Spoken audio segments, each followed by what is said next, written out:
Sir Sid, ako po si Juliana, 35 anyos. Ang kwento ko pong ibabahagi tungkol sa kampal na binatang napadpad noon sa lugar ng aking lolo na itago na lang natin sa pangalang Lolo Bochok. Na nangyari po ito taong dekada 70 sa lugar ng Bicol na tinulungan ko po siyang mailathala ang kanyang salaysay sa pamamagitan ng email address na ipinadala ko po sa inyo. Ito po ay ayon sa kanyang point of view. At ito po ang simula ng kwento. Mga bata pa lamang ay batak na sa pag-iensayo sa pakikipaglaban ang kambal na sina Karim at Harim. Sa edad na 10 ay nakakaya na nilang makipagsabayan sa mga aswang. Bukod kasi sa may potensyal talaga sa pakikipaglaban ng kanilang mga magulang, ay likas din sa mga ito ang pagiging matalino. Bukod sa talagang nagkamukha sila ay parehong-pareho din sila ng estilo sa pakikipaglaban. Kaya kapag magkapareho din sila ng suot na damit, ay hindi mo makikilala sa kanila kung sino sa kanila si Karim at si Harim. Tanging ang boses lamang kasi nila ang magkaiba, at kapag hindi pa maririnig ang kanilang boses ay hindi pa sila matutukoy sa tunay nilang pagkakakilanlan. Subalit sa mabilis na paglipas ng panahon ay nawala ang kanilang memorya tungkol sa mga pangyayari sa kanilang buhay sa mga nakaraang taon sa hindi maipaliwanag na dahilan. Kahit anong pilit nilang alalahanin kung sino ang kanilang mga magulang, ay wala ni isang rumehistro sa kanilang isipan. Maski isang kaganapan man lang, ang tanging natatandaan lamang nila ay ginigising sila ng konduktor sa loob ng isang bus. Dahil nakarating na ito sa huling destinasyon. Bumaba sila na walang kalam-alam sa kinaroroonan ng lugar sa Sorsogon. Hanggang sa makita sila ng isang matandang lalaki na nagmagandang loob na kupkupin sila. Itinuring sila nitong mga tunay na apo hanggang sa abutin na rin ng matanda ang huling sandali ng kanyang buhay. Hindi ito namatay sa katandaan. Bagkus namatay ito dahil sa isang karumal-dumal na pangyayari. Nasa edad 18 na rin sina Karim at Harim ng mga panahong iyon. Hindi nalingid sa kanilang kaalaman na aswang ang pumaslang at lumapa sa kanilang itinuring na tunay na lolo na umaruga at nagmalasakit sa kanila ng mahabang panahon. Kaya naman bago ilibing ang matanda ay nagbitaw ang magkapatid na hahanapin nila ang mga aswang na may responsable sa pangyayaring pagpaslang sa matanda. Sobrang sakit sa damdamin ng kambal ang pangyayaring iyon dahil hindi man lamang nila nagawang ipagtanggol ang taong halos sumagip ng kanilang buhay. Kaya buo na ang desisyon ng mga ito na kamtin ang nararapat na hustisya para sa ikatatahimik ng kaluluwa ng kanilang kinilalang lolo. Lahat ng pangaral sa kanila ng matanda patungkol sa mga aswang ay itinanim nila ng mabuti sa kanilang isipan. Magagamit nilang lahat ng iyon balang araw kapag isinakatuparan na nila ang paghahanap ng hustisya. Karim, pagkaburol ni Lolo Artemio, kikilos kaagad tayo. Hahalugin natin ang buong lalawigan ng Sorsogon para hanapin ang mga aswang na responsable sa pagpaslang sa kanya. Hindi tayo titigil hanggat hindi natin nahahanap at napapatay ang mga salot na iyon. Oo, tol. Pero wag nating panaigin ang ating emosyon. Baka ito pa ang sanhi para mapahamak tayo. Pag-isipan nating mabuti ang bawat nating hakbang para makasiguradong tayo ang mananalo at magtatagumpay sa laban. Huwag tayong pabara-bara kung kumilos, tol. Mas mabuti na yung planado at tansyado ang lahat. Sa ugali din ay magkaibang-magkaiba ang magkapatid. Si Harim ay sadyang mainitin ang ulo at paladesisyon sa kanyang mga gustong gawin. Samantalang si Karim ay tipikal na ito ang pagiging mahinhin sa pag-iisip at ang gusto niya ay sigurado siya sa lahat ng kanyang mga gagawing hakbang. Sa madaling salita, si Harim ay lakas ng katawan at tapang ang laging umiiral sa kanyang pagkatao. Samantalang si Karim ay talas ng utak at isipan. Kumbaga si Harim ang tagakilos at si Karim naman ang nag-iisip ng mga gagawin nilang mga hakbang. Ikaw ang bahala, tol. Alam mo namang magkaiba tayo ng pag-uugali. Hindi ba? At ikaw lang ang nakapagpapakalma sa akin. Kung ano ang naisip mong mas makakabuti, ay sasang-ayon ako. Wala ka pa namang nagawang kapalpakan na plinano. Samantalang ako muntikan ng minsan mapahamak dahil sa pabara-bara kong desisyon noong uhulihin sana natin yung baboy ramo.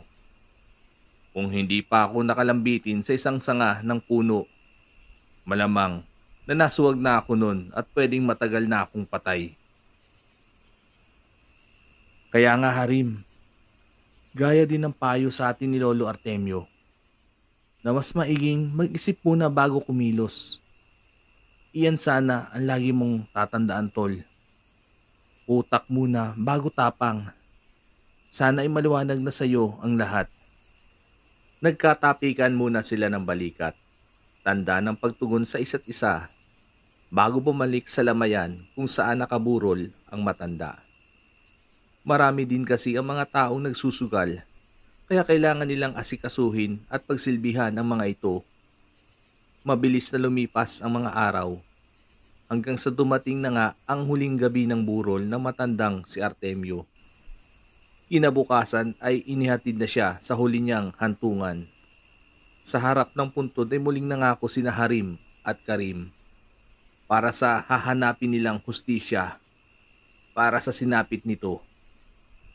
Pagkauwi ay kaagad nilang inayos ang mga mapapakinabangan sa paglalakbay, gaya ng mga pagkaing mahirap mapanis, tulad ng mga delata, mga gulay na kahit hindi lutuin, pwede nang ulamin, gaya ng talbos ng kamote, kamatis at iba pa. Pero ang pinakamalaga sa lahat ay ang kanilang mga sandatang pwedeng panlaban sa mga aswang. Gamit ang isang motorsiklo, ay binagtas nila ang kahabaan ng kalsada na papunta sa unang bayan na kanilang iimbestigahan at taalamin kung may mga aswang bang nagkukuta doon o wala. Pagdating nila doon ay normal naman ang lahat at wala silang kakaibang nakita.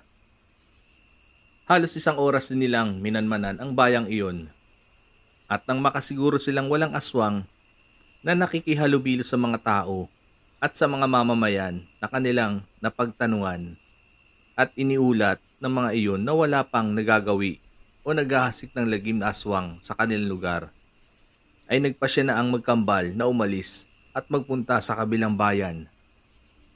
Gaya ng nauna, ay ganoon din katahimik at kapayapa ang pangalawang bayan na kanilang inimbestigahan.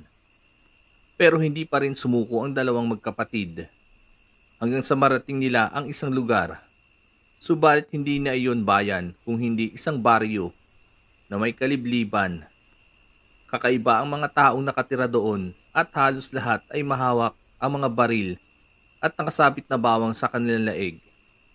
Mapabata, matanda at babae ay may mga tigi-isang armas. Isang matipuno at gwapong binata ang humarap sa kanila. Nakalalay naman sa likuran nito ang mga kasama na halatang mga halang ang kaluluwa na handang pumatay at mamatay. Pasigaw na tinanong ng binata sina Karim at Harim kung sino sila at kung ano ang ginagawa ng mga ito sa kanilang baryo. Si Karim ang lumapit at sumagot sa mga katanungan ng binata. Mga kaibigan, hindi kami nagpunta rito para makipaglaban o gumawa ng gulo. Ako nga pala si Karim at ito naman ang kambal kong kapatid. Harim ang pangalan niya. Hindi na kami magpapaligoy-ligoy pa. Pinaghahanap namin ang mga aswang na pumatay sa aming lolong Artemio. Gusto naming maghiganti at bigyan ng hustisya ang pagpaslang sa kanya. Dahil sa nagpakilala kayo, ay magpapakilala din ako sa inyo para naman wala kayong masabi. Ako si Bochok, pinaka-leader ng baryong ito. Pasensya na, pero hindi kami basta-basta nagtitiwala sa mga dayong katulad nyo. Patunayan nyo muna na hindi kayo nagpapanggap. Anong ibig mong sabihin? Na sinungaling kami ng kapatid ko? Ganun ha? Ang tugon naman ni Karim. Pasensya na kayo sa inasal ng kapatid ko, Bochok. Sadyang maintin lang talaga ang ulo niya. Siya nga pala, paano namin mapapatunayang hindi kami nagpapanggap? Inihagis ni Bochok ang isang tumbok ng bawang na nakasabit sa kanyang liig. Ngumiti muna ito saka inutusan ng kambal na binata. Pulutin nyo ang tumpok na bawang na iyan. At kapag napasok kayo, ay bibistayin namin kayo ng bala. Dahil nangungulugan lamang na mga aswang kayo. Pero kung hindi nyo naman gagawin, ay babarilin pa rin namin kayo at papatayin. Dahil sa pamamagitan ng inyong pagtanggi, ay nangangahulugan lamang na takot kayo sa bawang dahil kayo ay mga aswang. Wala na lamang pamimili ang iba ang magkapatid. Kumbaga sa sugal, umaasal na lamang sila sa bunot. Pero alam naman nila sa sarili na alyamado sila dahil malakas ang kanilang hawak na baraha. Sabay pa nilang dinampot ang isang bugkos na bawang. Sa kasalitan nila itong isinabit sa kanilang leeg.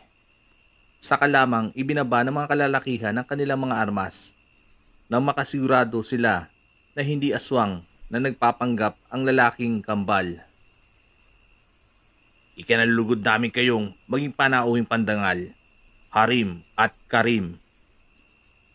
Halika kayo, pumasok kayo sa munti naming baryo.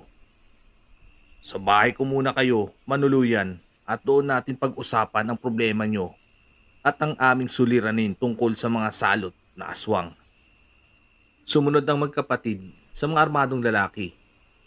Nakaalalay naman sa kanilang likuran ang mga kalalakihan. Pinarada naman ni Harim ang kanilang motorsiklo sa harap ng bahay ni Bochok. Sa kanila ibinaba ang mga daladalang kagamitan. Pagkatapos kumain ng pananghalian, ay dumiretso ang mga ito sa pinakasalas ng bahay ni Bochok. Doon ay nagsimula silang magkwentuhan at maglabas ng bawat nilang hinaing at problema. Naunang inilathala ni Bochok ang kanyang suliranin at hinanakit sa kanyang dibdib. Ayon sa binata, nagsimula siyang magtanim ng sama ng loob, puot at galit sa mga aswang. Simula nang halayin ang kanyang pinakamamahal na nobya ng mga aswang. Ginawang parausan ng dalaga. At dahil sa labis na depresyon, ay nagawa nitong pitilin ang sariling buhay. Nagalit ang mga aswang sa ginawang iyon ng dalaga dahil kasamang namatay ang kanilang magiging anak sana. Kaya bilang ganti ay pinatay nila ang buong angkan ng mga ito. Sakto namang nandoon at nakikiramay ang mga magulang ni Bochok. Kaya nadamay silang lahat na nalapa. Kasama na ang 2 taong gulang niyang kapatid sa nabiktima. Simula noon ay pawang puot at galit na ang nabubuhay sa dibdib ng binata. Ang paghahangad na makaganti sa mga aswang ay hindi nila magawa-gawa dahil sa matinding takot. Sinubukan na din kasi nila noon ang lusubin ng mga aswang sa mismong teritoryo ng mga ito. Subalit nabigo sila at muntikan pa silang maubos. Samantalang ang mga aswang ay wala silang nalupig, maski isa man lang sa mga iyon. Pagkatapos mapakinggan ni Karim at Harim ang kwento ni Bochok tungkol sa kanyang problema, ay sila naman ang sumunod na nagsalaysay. At iyon nga ay ang patungkol sa nangyari sa lolo nilang si Artemio na pinatay din ng mga aswang. Doon din sila humuhugot na lakas para maghiganti. Kung hindi kayo tututol, pwede namin kayong tulungan para makamit ang hinahangad niyong hustisya. Kami ng kapatid ko ang tatayong leader nyo sa paglusob sa mga aswang. Ang suhestyon naman ni Harim. Nagkatinginan ang mga taga-baryo sa isa't isa. Nagkaroon ng bulong-bulungan dahil ang iba ay hindi ayon sa sinasabi ni Harim. Dapat daw ay madaan muna ito sa isang paligsahan sa pamamagitan ng isang labanan at kung sino ang magwawagi ay siyang tatanghaling bagong leader ng grupo para sa paglusob sa teritoryo ng mga aswang. Hindi naman tumanggi si Harim. Agad silang dinala sa lugar kung saan madalas na nag-iensayo sa pakikipaglaban ang mga kalalakihan sa baryong iyon para doon nila idaos ang paligsahan. Isang maskuladong lalaki ang lumapit. Matagal na nitong gustong pamunuan ang grupong iyon, kaya nagboluntaryo siyang lalaban. Ang kakarapin niya ay si Karim. Si Karim, ang tipo ng taong hindi basta-basta sumusugod. Pinag-aaralan muna nito ang pamamaraan at estilo sa pakikipaglaban na kanyang makakatunggali. Tol, ang laki ng katawan niya na. Sigurado ka bang ikaw ang lalaban? Kung gusto mo ako na lang. Tutal magkasing katawan lang naman yata kami.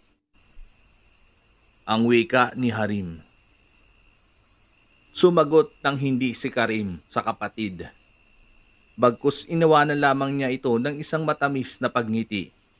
Saka hinawakan at tinapik sa balikat bago naglakad papuntang gitna. Nang magkaharap silang dalawa at nagsimula na ang laban mula sa hudyat ng lalaking nagmistulang referee, ay gano'n na nga ang ginawa ni Karim. Maingat niyang iniwasan ang mga suntok at sipa ng lalaking maskulado habang pinag-aaralan niya kung paano ito makikipaglaban. Hindi naman nagkamali si Karim sa kanyang obserbasyon. Madali lang niyang napag-aralan ang bawat galawan ng maskuladong kalaban. Ang estilo kasi na ginagamit nito sa pakikipaglaban ay wala at pawang bara-bara lamang. Agad din siyang nakaisip ng paraan para tapusin ang laban.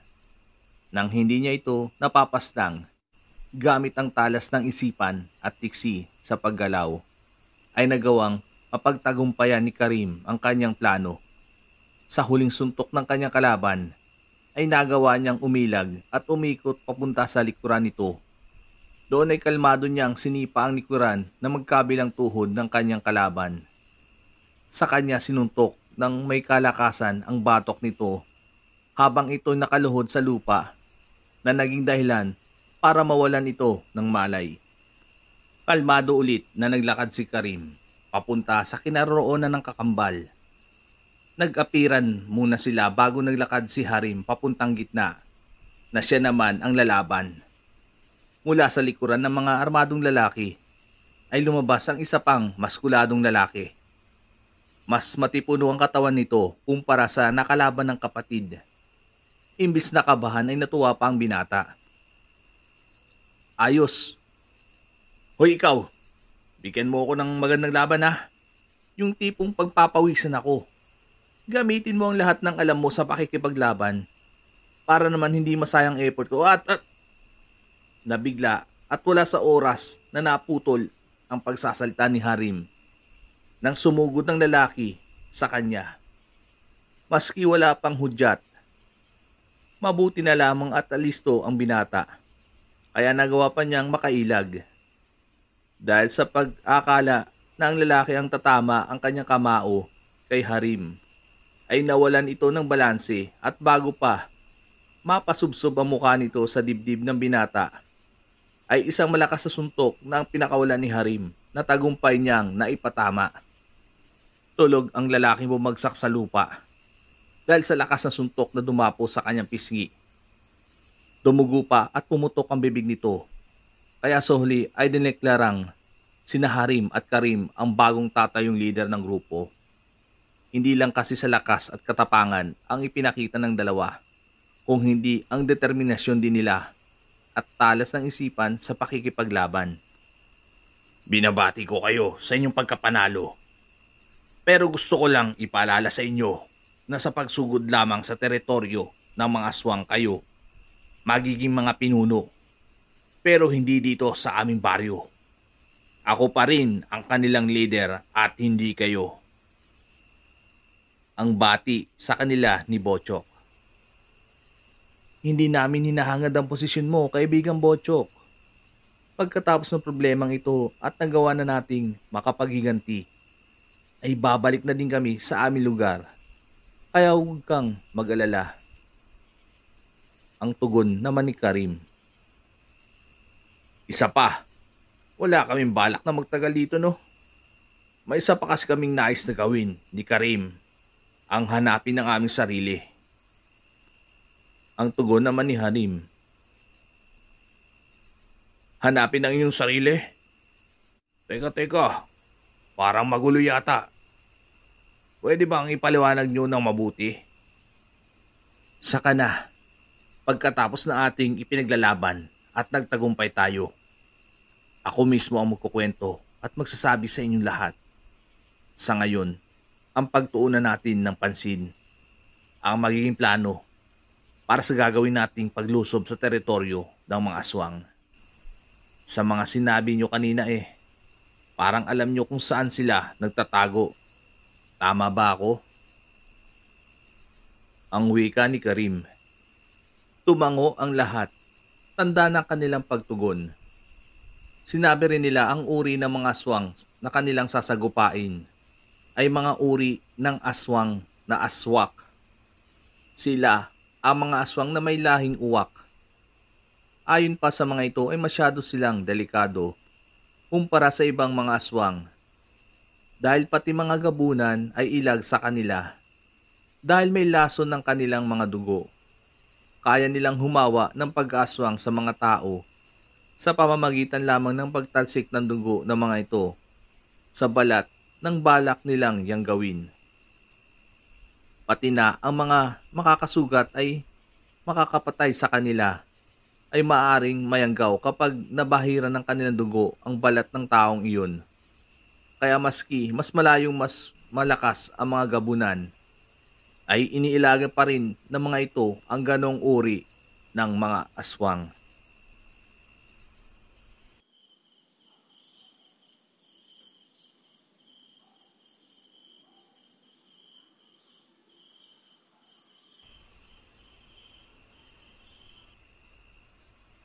Kaya napag-isip-isip nila na walang kwenta palang gamiting armas ang mga punyal at itak dahil pwede silang mapahamak kung sakali. Ang tanging mabisang gamiting armas ay mga baril, granada at iba pang mga pampasabog para hindi sila matalsikan ng dugo ng aswak na kanilang papastangin. Lahat ng matataas na dekalibre ng baril ay inilabas ng mga taga-baryo. Kanya-kanya silang pili at dampot ng gagamiting mga armas sa gagawing paglusob. Ang mga baril na iyon ay nakuha nila sa isang lumang kuweba na aksidente nilang natagpuan at nabuksan. Sa tabi ng mga ito ay nagkalat ang mga kalansay ng mga sinaunang sundalong Hapon na kasamang nabaon ng matagal na panahon. Nakalagay sa malaki at makakapal na lumang tela at sa malalaking baul ang mga nagsisidamihang mga armas. Kaya hindi basta-basta nasira at kinalawang ang mga ito. Hindi makapaniwala sina Karim at Harim na may mga ganong klase ng baril na pala noong unang panahon. Sina Karim, Harim at Bochok ay pare-pareho ang dinampot at nakursunadahang klase ng baril. Iyon ay ang klase ng baril na tinatawag na grease gun. Pinuno din nila ng mga magasin ang buong paligid ng kanilang baywang. Sa kanila nilagyan ng isang guhit na uling ang kanilang mga mukha para sa kanilang mga pagkakakilanlan. Nang handa na ang lahat, ay nagkanya-kanya muna silang nag-uwian sa kanilang mga bahay-bahay para magpaalam sa kanilang mga pamilya. Pagkatapos ng pamamaalam ay nagtipon-tipon ng mga babae na may kanya-kanyang dalang lulutuin. Maghahanda sila ng isang malaking handaan para sa kanilang hapunan. dahil hindi sila makakatiyak na makabalik pa ba ng buhay ang kanilang mga asawa. Kaya sasamantalin na ng mga ito ang pagkakataon na magkakasalo-salo silang kakain ng buo pa silang pamilya. Natutuwa naman ang magkapatid sa pinapakitang samahan ng mga taga-baryo dahil bawat isa ay may masayang nagtutulungan na walang halong reklamo at nagkakagalitan. Sa paglipas ng mga oras ng mabilis ay dumating na din ang pinakahihintay ng lahat. Kanya-kanyang bitbit ng mga armas ang lahat ng kalalakihan. Sa kanila tinahak ang daan papunta sa kabilang baryong sinakop ng mga aswang na aswak na ginawa na nilang pag-aari o teritoryo. Halos 1 oras lang naman ang kanilang nilakad ay natanaw na nila ang baryong kanilang pakay. Tahimik ang paligid pero may mangilan-ngilan silang nadadaanan ng mga itim na ibon na natutulog sa mga sanga ng punong kahoy. Ang isa sa kanilang mga kasamahan ay pistol ang dinilang armas. Nilagyan niya iyon ng silencer. Sa kanya binaril ang mga itim na ibon na nadadaanan. Kaagad na mabumagsak ang mga ito sa lupa. Pero nagulat sina Harim at Karim sa mga sumunod na kaganapan. Dahil nag-anyong tao ang mga itong nakahandusay sa lupa na wala ng buhay. Alam kong nagulat kayo sa mga nangyari. Pasensya na kung hindi namin nasabi ang tungkol sa ganitong sitwasyon. Ang mga ibang aswang na aswak na walang asawa ay mas gusto nilang maging isang ibong itim kapag gabi. Tanging ang mga may pamilya lamang ang may mga tinitirang bahay para sa kanilang mga anak at asawa. Nabubuhay din sila ng tila mga normal na tao kapag umaga, pero iwasan pa rin silang makasalubong o makita sila kapag may araw dahil kaya pa rin nilang makapambiktima at manglapa ng mga tao. Ang wika ni Bochok sa dalawang magkapatid. Naintindihan naman kagad ng magkapatid ang mga paliwanag ni Bochok. Kaya hindi na lamang umimik ang mga ito. Habang mas lumapit sila sa kabahayan, ay mas lalo namang bumigat ang aura na parang nagpapabuhat pa sa kanilang mga katawan. May dala din itong malamig na samyo ng hangin na nagpapataas ng kanilang mga balahibo. Pero dahil sa porsigido ang lahat, ay tuloy-tuloy pa rin ang kanilang paglalakad. Lahat ay may kanya-kanyang binabantayang parte ng lugar. Ang kanilang mga mata, lalo na at puro puno ang paligid sa kalsadang hindi sementado ang kanilang nilalakaran. Subalit dahil sa kanilang mga presensya ay nabulabog ang mga aswak sa kanilang pamamahinga. Lumabas ang mga ito sa kanilang bahay na nanlilisik ang mga mata pati na ang anak ng mga ito. Sa iisang direksyon nakatama ang kanilang mga paningin at iyon ay papunta sa grupo ng mga lalaking armado na nakaramdam din ng pagkagulat. Dahil sa pangyayaring yun wala na silang ibang maisip na gagawin kung hindi ang ikasa ang kanilang mga baril sa katinutukan ang mga aswang na uwak. Bawat pamilya ng mga aswak ay nagsisipulasan sa iba't ibang direksyon. Ang iba ay tumatakas habang kalmadong naglalakad. Kaya naman iyon ang unang pinuntiryang paputukan ni Karim at Harim. Pero ang mga ibang kalalakiang aswak ay ginagawa nilang pananggalang ang kanilang sarili para hindi matamaan ang papatakas na kanilang kasamahan. Kaya sila ang nabibistay ng mga bala. Nangunot ang noo ng 3 lalaking lider. Dahil sa inasta ng mga aswang, nangangahulugan lamang na ang mga iyon ay ang kanilang pinaka-opisyal sa lahi ng mga ito. Kaya nila sila pinoprotektahan. Hanggang ang iba sa kanila mula sa likuran ay natangay ng mga aswang at dinala ang mga ito sa itaas ng mga puno. Tanging pagsigaw na lamang ang maririnig mula sa mga ito bago bumagsak sa lupa ang mga katawan, nawakwak ang mga tiyan at wala ng laman loob. Nakaramdam ng takot ang lahat, maliban kina Karim at Harim. Kaya nagdikitan ng mga ito. Ang mga nakasabit na bawang sa kanilang leeg ay hindi rin kinatatakutan ng mga aswang. Kaya pinili na lamang nilang alisin ang mga iyon at itapon para hindi maging pabigat sa kanilang pagkilos. Bawat sumusugod na aswak ay kanilang tinataniman ng bala sa iba't ibang bahagi ng katawan ng mga ito. Hanggang sa bawian ng buhay, hindi na nila hinayaan pang may makalapit at mabiktimang muli sa kanila. Mga kasama, kuntirahin ninyo ang mga itaas ng punong kahoy. Sisirain natin ang kanilang mga pinagtataguan para hindi na nila tayo maatake mula sa ere. Ang iba naman ay maglabas ng mga granada. Pasabugin ninyo ang lahat ng mga kabahayan na inyong makikita. Dito sa baryo, paslangin ng mga salot na aswak. Ang wika ni Karim. Lahat ng mga armadong lalaki ay may bilisang sinunod ang mga utos ni Karim.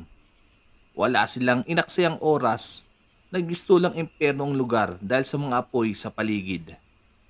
Halos lahat ng mga pinapasabog nilang punong kahoy ay may mga namamatay at nahuhulog ng mga aswang.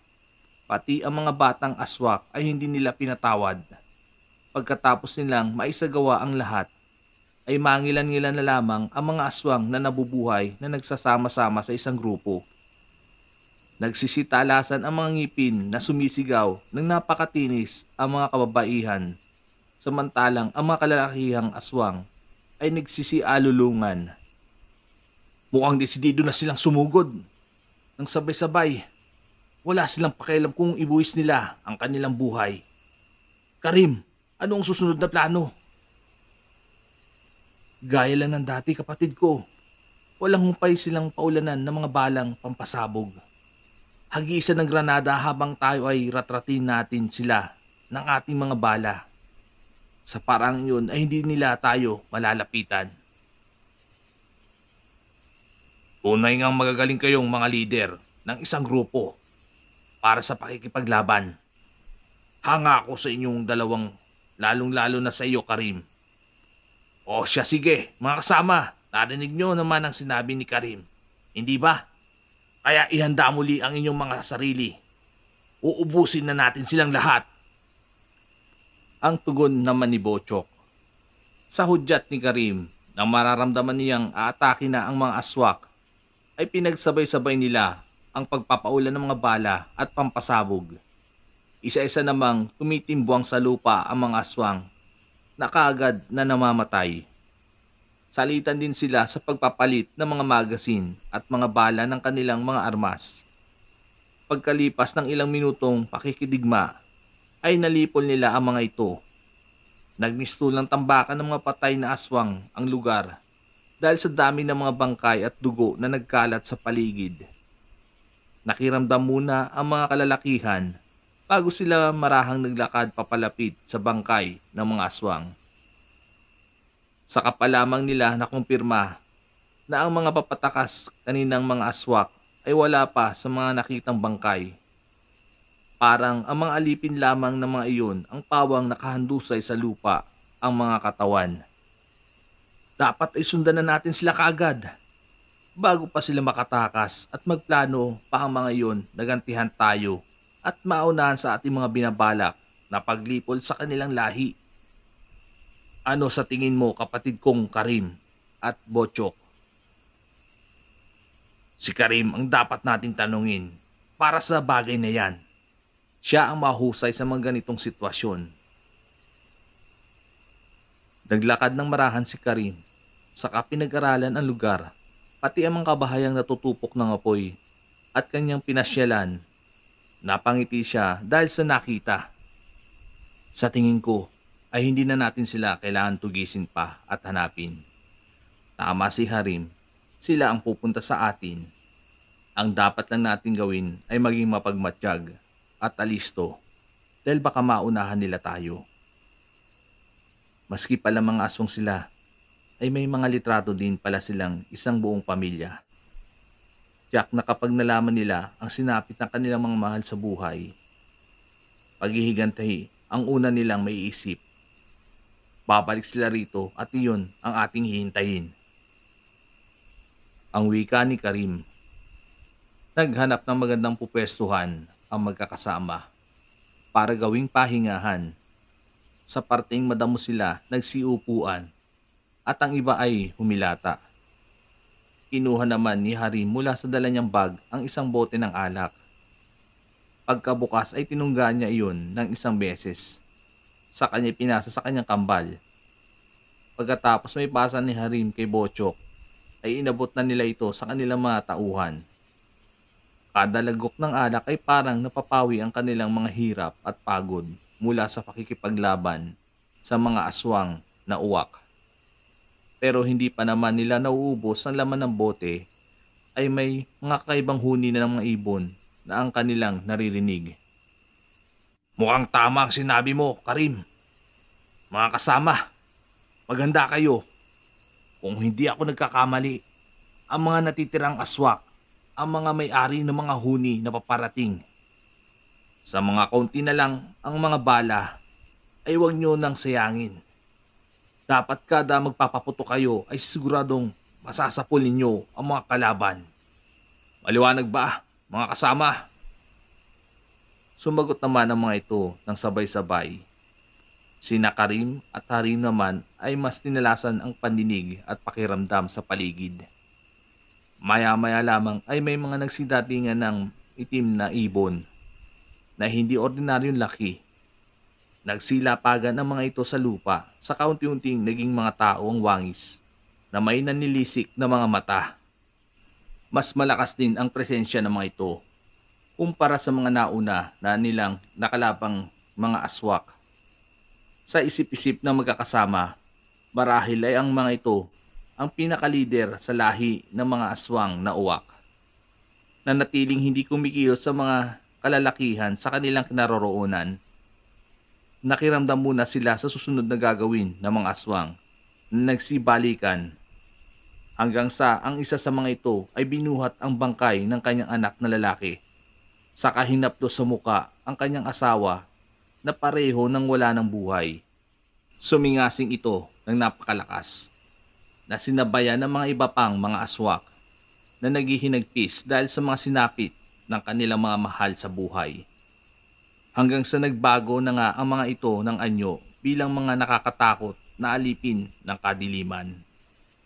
Sabay-sabay na napalingon ang mga aswak sa kinaroroonan ng mga kalalakihang armado, saka sila mabilis na nagsikilos para umatake. Sabay-sabay namang ikinasa na magkakasama ang kanilang mga baril, saka sila nagpaulan ng bala.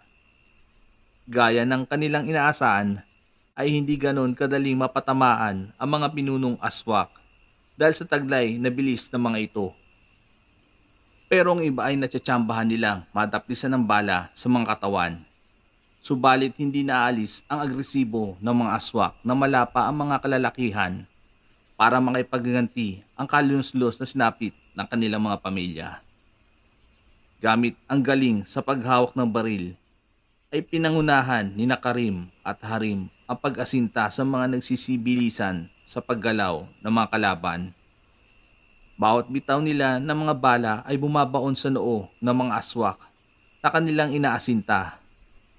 Mas lalo tuloy humanga si Bochok at ng kanyang mga kasama sa ipinamalas muling galing ng dalawang lalaking kambal na manunugis.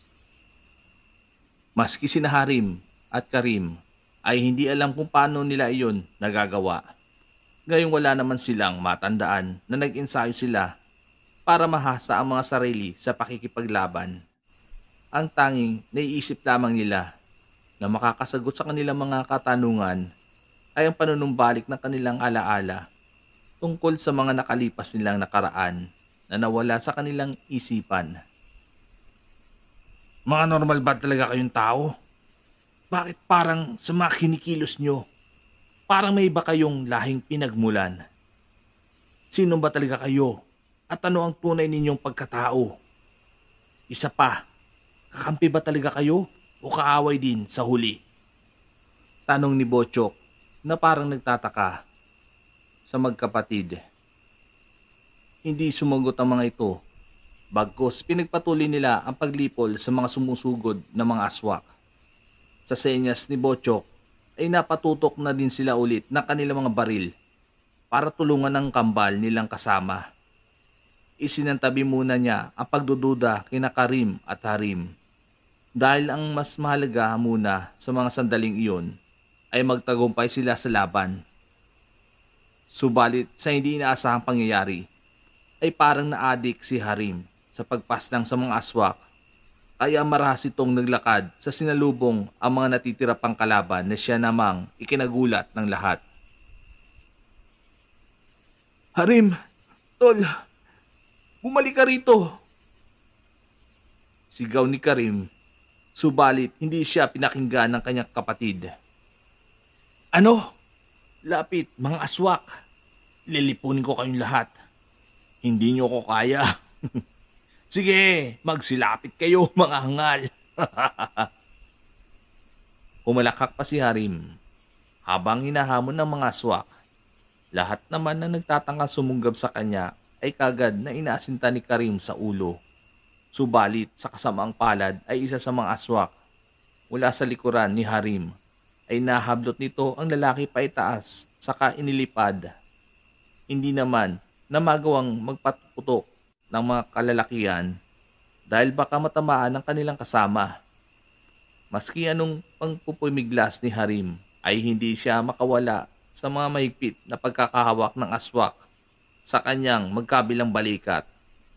Napasigaw pa siya dahil sa labis na kirot nang bumao ng mga kuko ng aswak sa kanyang balat. Harim! Hindi! Patakbo na sana ang hahabulin ni Karim ang kakambal. Subalit pinigilan siya ni Bochok. Bumaba naman ang isa sa mga aswak na lalaki. Saka sila nito kinausap. Sinabi nito na kung gusto nilang makita pang buhay ang kanilang kasamhan na dinukot ng kanilang hari, ay mangyaring sunod sila sa loob ng gubat at kung hindi sila sisipot bukas ng gabi, ay alam na nila ang masamang mangyayari. Sige, tinatanggap namin ang inyong hamon. Pero huwag na huwag ninyong sasaktan ang aking kapatid. Dahil kung hindi ay pagsisisihan ninyo ang araw na kayo ay nilikha dito sa aming mundo. Tumatawang umalis ang aswak. Walang nagawa ang magkakasama kung hindi ang tanawin ang papalis na kalaban papunta sa direksyon kung saan din dumiretso ang ibang kasama ng kanilang hari na bitbit si Harim. Napakuyom ang mga palad ni Karim sa kabahagyang nag-iba ang kanyang aura. Nangilabot naman ang kanyang mga kasama dahil sa nararamdamang bahagya pang napatras sa mga ito para dumistansya sa binata. Hindi akalain ni Bochok na may kakaiba palang pagkatao ang mga dayong kanilang sinamahan. Ang tanging ipinapanalangin na lamang niya ay sana'y hindi sila mismo ang maglaban-laban sa huli dahil tiyak na hindi nila kakayanin at mauubos lamang sila ng kambal na manunugis ng mga aswang. Mabigat ang mga paang naglakad si Karim papunta sa damuhang pinagpahinga nila kanina. Nakatitig lamang ang mga ito sa malayo at habang nag-iisip ng malalim. Hindi naman magawa ni Bochok na kausapin ito at baka magalit pa sa kanila kaya hinayaan muna nila itong pakalmahin ang sarili. Sa ilang minutong lumipas ay bumalik na sa dati ang presensya ng binata. Ayos ka na ba, Karim? Huwag kang mag-alala. Walang masamang mangyayari sa iyong kapatid. Mailigtas natin siya bukas ng gabi ng ligtas at buhay. Kaya pakalmahin mo ang iyong sarili at ipanatag ang kalooban. Salamat, Bochok. Tara, bumalik na tayo sa inyong baryo nang makapagpahinga naman tayo bago ulit sumabak sa laban bukas ng gabi. Sa muli nating paghaharap sa mga aswak na iyon, ay sisiguraduhin kong wala nang matitira sa kanila, maski isa. Natapos ang usapan nang tapikin ni Bochok ang balikat ni Karim. Saka sila nagsitayuan ng taglakad pabalik sa kanilang baryo. Lahat ay nakaramdam ng pagod pagdating nila doon. Kaagad naman silang inasikaso ng mga kanilang mga asawa at mga nabigong pamilya ng mga hindi na nakauwi na ng buhay. Ay nagdadalamhati ang mga ito ng sobra. Naaawa man, pero wala namang magagawa sina Karim at Bochok kung hindi ang makiramay sa mga naulilang pamilya.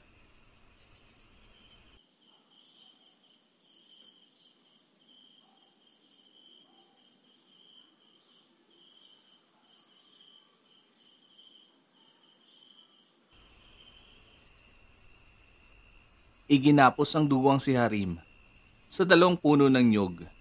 Sa magkabilaan nitong kamay, umaagos pa rin ang mga dugo sa kanyang mga sugat na natamo niya sa matalas na kuko ng aswak na tumangay sa kanya. Pinagtatawa na naman siya ng ibang aswang, saka siya ininsulto. Kapag nakawala ako dito, ay uubusin ko kayong lahat. Mga pesting aswang kayo. Iisa-isahin kong tatanggalin ang inyong mga tuka at ipapakain ko sa inyong ang sarili niyong mga dila. Wisit! Ang hari ng mga aswak na tumangay sa kanya ay galit na galit itong lumapit. Sinagpang nito ang kaliwang balikat ni Harim, kaya mas lalong pumalahaw ang binata. Subalit nagtaka ang hari dahil sa kanyang panlasa ay napakasama ng lasa ng karne ni Harim. Hindi niya ito masikmurang kainin, kaya ganon na lamang ang kanyang pagtataka. Idinura nito ang kiparasong naman na kinagat niya kay Harim, saka ito bumalik sa loob ng kubo. Mas lalong nadagdagan ang panghihina ni Harim dahil sa nangyaring iyon. Hindi niya lubos na maisip na sasapitin niya ang ganoong paghihirap sa kamay ng mga aswang na uwak. Pero ipinangako niya sa sarili na hindi doon magwawakas ang kanyang kasaysayan dahil paniguradong susundan siya at ililigtas ng kanyang kakambal na kapatid na si Karim at ng mga kasamahan nito. Lumipas ang magdamag na nasa ganoong kahirapan at kaligayan ng binata. Nawalan din siya ng malay dahil sa matinding hirap na dinanas at nagising na lamang siya dahil sa sikat ng araw na sumilaw sa kanya. Nasa normal namang kaanyuan bilang mga wangis ng tao ang mga aswak na lumabas sa kanilang mga kubo nang maramdaman nila ang presensya ni Harim. Nagising na ito. Muli siyang pinahirapan sa pamamagitan ng paghataw ng 2x2 sa kanyang katawan. Ramdam ng binata ang pagkabali ng iba niyang mga buto hanggang sa sumuka siya ng dugo. Nanlalabo na rin ang kanyang paningin dahil sa pagod at gutom. Tanging ang pagdarasal na lamang mula sa kanyang isipan ang tanging magagawa niya ng mga sandaling iyon, na sana ay bigyan pa siya ng Diyos ng sapat na lakas para matanggap ng kanyang katawan ang labis nitong pagkapinsala. Sa kauna-unahang pagkakataon ay humingi siya ng awa sa mga aswak. Subalit hindi siya pinakinggan ng mga ito. Patuloy at walang habas pa rin siyang hinahataw ng kahoy sa kanyang katawan. Lamog na lamog at tupaypay na siya nang tigilan siya ng mga ito. Pinagtawanan muna siya bago muling iniwan. Doon ay umagos ang mga luha ni Harim habang iniisip ang mga payo ng kambal niyang kapatid. Kung nakinig lamang siya, hindi sana niya sasapitin ang ganong kalbaryong pagpapahirap sa kanya ng mga walang awang lahi ng mga aswang na uwak. Patawarin mo, Karim. Mukhang hindi na kita mahihintay pa. Patawad dahil hindi ako sumunod sa iyo. Kasalanan kong lahat ng ito. Kaya sinapit ko ang ganitong paghihirap. Kung hindi sana naging matigas ang aking ulo at umiral ang aking kayabangan, ay hindi sana ako nakalagay sa alangan sitwasyon.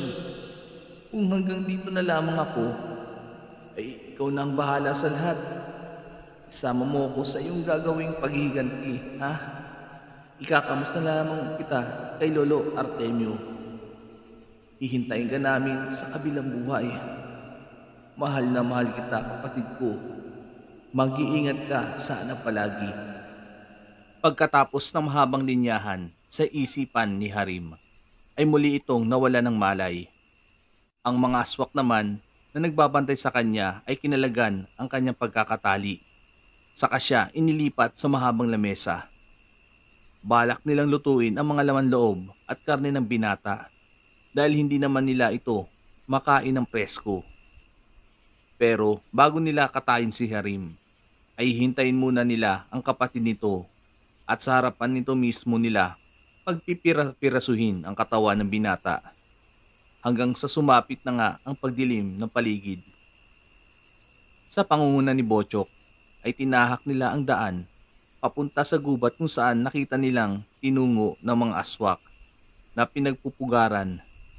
Mas dinamihan nila ang mga dinalang bala para hindi kagad sila maubusan kung sakali.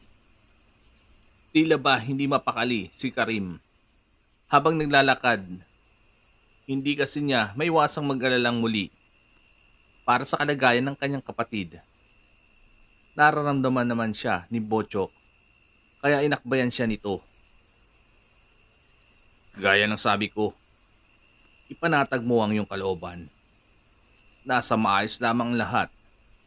Mababawi natin ang kakambal mo ng ligtas. Tanging pagngiti lamang ang tinigon ni Karim kay Bochok. Pagkatapos ay bumaling na ulit sila ng tingin sa tinatahak na daan. Pagdating nila sa labasan ng gubat, ay kagad nilang naramdaman ang mabigat na presensya ng mga aswak. Kaya sigurado silang hindi kalayuan mula sa kanilang kinaroroonan ang pugad ng mga ito. At sa patuloy nilang pagpasok ng gubat ay doon nila nakumpirmang tama ang kanilang hinala. Halos 1 oras lamang ang kanilang nilakad at narating na nila ang pugad ng mga aswak. Nanlumo si Karim nang makita ang sinapit ng kanyang kapatid na nakahandusay sa ibabaw ng malaking mesa na duguan at wala pa ring malay. Mga hayop kayo! Anong ginawa niyo sa kapatid ko? Papatayin ko kayong lahat kapag may masamang mangyari sa kanya. Harim tol, narinig mo ba ako? Nandito na ako para iligtas ka. Gumising ka na dyan. Hinawakan ni Bochok at ng iba pang nilang kasamahan si Karim nang magtangka itong takbuhin ng kanyang kakambal. Mabuti na lamang at nagawa nila itong maawat at mapakalma. Ikalma mo muna ang sarili mo, Karim. Mas lalo tayong mapapahamak kapag nagpadala ka sa bugso ng iyong damdamin. Nakakalimutan mo na ba ang mga tinuro mo sa amin, ha? Ilabas mo ang dating ikaw. Kalmado at matalino kung dumiskarte. Ipakita mo sa kanila na hindi ka mahuhulog sa kanilang mga plano. Ang sirain ang konsentrasyon mo. Nabuhayan ng loob si Karim sa mga sinabi ni Bochok sa kanya, lalong-lalo na nang makita niya ang bahagyang paggalaw ng kamay ng kanyang kapatid. Nangangahulugang buhay pa ito. Lumabas naman ang humahalakak na lalaki mula sa isang kubo. Nakagad na mukhaan na magkakasama. Iyon ang aswak na tumangay kay Harim na tinatawag nilang hari. Nagpakilala ito ng kalmado sa kanila. Sa pangalang Haring Otep, sinabi din niya ang pagtangka nitong kainin si Harim. Subalit hindi siya nasarapan sa lasa ng karne ng binata.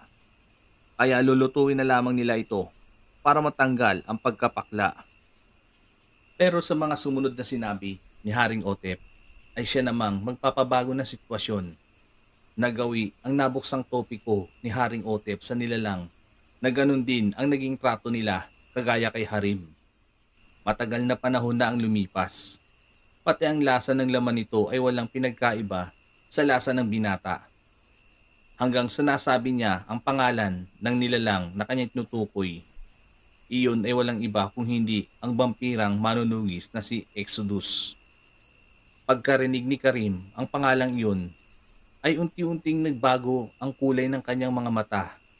Pati si Harim, na kanina'y halos patay na ang presensya, ay unti-unti ring tumataas ang taglay nitong aura na ikinagulat ng lahat. Ang presensyang iyon ay naramdaman na ni Nabochok at ng mga kasamahan nito kay Karim kagabi. Pero sa pagkakataong iyon ay mas malakas na at nakakatakot na. Halos paduguin ang kanilang mga ilong. Unti-unti ring nagkakaroon ng senaryo sa isipan ng magkapatid na kambal sa kanilang mga nakaraang buhay.